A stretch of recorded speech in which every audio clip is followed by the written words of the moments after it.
प्यारे बच्चों, आज विज्ञान विषय कक्षा 8 का दूसरा पाठ सूक्ष्म जीव मित्र एवं शत्रु करते हुए हम मित्रवत सूक्ष्म जीवों के बारे में बात कर रहे हैं। हमने बात की कि दही, ब्रेड और केक बनाने के लिए सूक्ष्म जीवों का प्रयोग किया जाता है। इसी प्रकार हमने बात की पर्यावरण को साफ रखने के लिए सूक्ष्म जीव विभिन्न कार्बनिक अपशिष्ट पदार्थों को हानिरहित पदार्थों में अपघटित करने का काम करते हैं, जिसमें जीवाणु विशेष भूमिका निभाते हैं।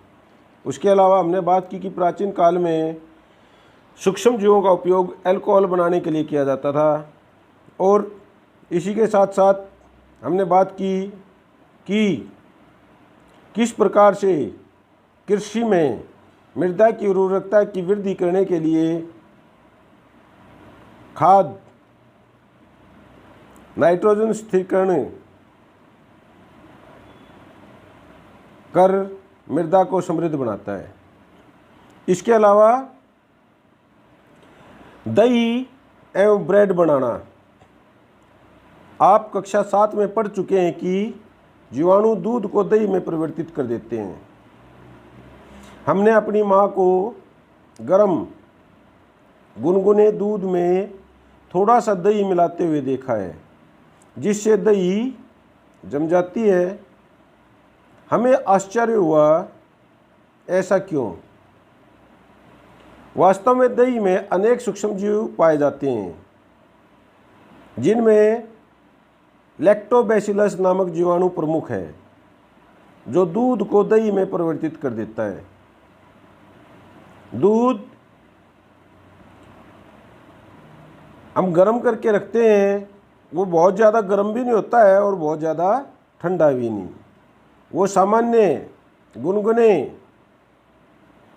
तापमान पर होता है। और हम उसमें दही का जामुन लगा देते हैं, तो क्या होता है, वह दूध में जनन कर उसे दही में परिवर्तित कर देते हैं। जो हमने थोड़ी सी दही दूध में जामुन लगाने के लिए प्रयोग की, वास्तव में हम उसमें जीवाणुओं को दूध में डाल रहे हैं। और जब सही उचित तापमान मिलता है तो वो जीवाणु अपने संख्या में वृद्धि करते हैं और दूध के साथ क्रिया करके उसे दही में परिवर्तित कर देते हैं।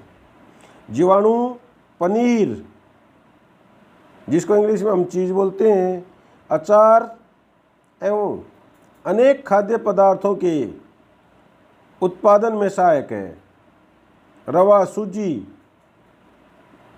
इडली एवं भटूरे का एक महत्वपूर्ण संघटक दही है।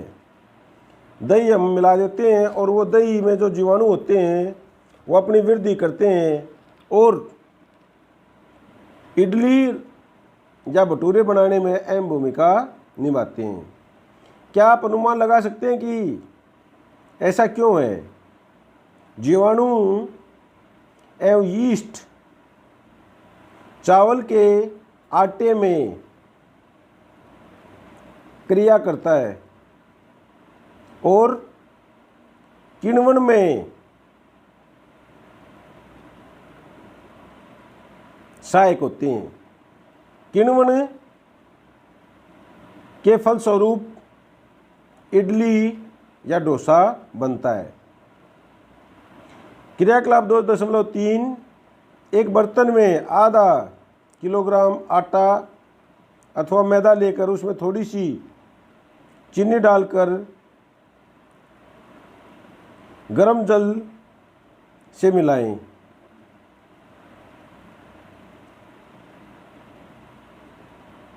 आप गंध का अनुभव करते हो, यह गंध अल्कोहल की है, जो चीनी को अल्कोहल में परिवर्तित होने के कारण बनता है। चीनी के अल्कोहल में परिवर्तन की प्रक्रिया किण्वन अथवा फर्मेंटेशन कहलाता है। लुई पोस्चर ने किण्वन की खोज 1857 में की। अब यहाँ पर ही दो चीज़ें मैं आपको ज़रूर बताना चाहूँगा कि किण्वन क्या है।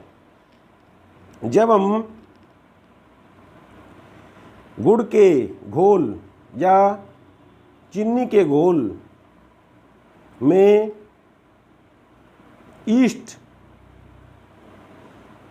द्वारा वायु की अनुपस्थिति में या ऑक्सीजन की अनुपस्थिति में क्रिया करवाते हैं तो वह